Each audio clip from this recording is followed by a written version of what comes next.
আসসালামু আলাইকুম ওয়া রাহমাতুল্লাহ। আলমগীর স্মার্ট কোচিং এর পক্ষ থেকে সকলকে জানাই সুস্বাগতম। এইচএসসি ও অন্যান্য পরীক্ষা 2025 কৃষি শিক্ষা দ্বিতীয় পত্র প্রথম অধ্যায় জ্ঞানমূলক প্রশ্ন নিয়ে আজকে আলোচনা করব। আশা করি শেষ সময় পর্যন্ত আমার সাথেই থাকবেন। So let's go. 1. অ্যাকুয়াকালচার কি? 2. মৎস্য মাছ চাষ কি? 3. মাছ কাকে বলে? 4. রাক্ষসে মাছ কি? 5. হ্যাচারি কি? 6. প্লাঙ্কটন কি? 7. সম্পূরক খাদ্য কি? 8. ফাইটোপ্লাঙ্কটন কি? 9.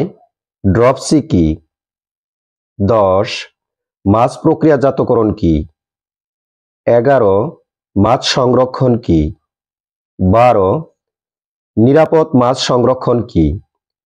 সুপ্রিয় ভিউয়ার্স, বাংলাদেশে যে কয়টি শিক্ষা বোর্ড রয়েছে এই কয়টি প্রশ্ন থেকে 100% কমন পড়বে ইনশাল্লাহ। ভিডিওটি যদি ভালো লাগে নিজেরা মনোযোগ সহকারে দেখবেন, পাশাপাশি সবাইকে দেখার সুযোগ করে দিবেন। আল্লাহ হাফেজ।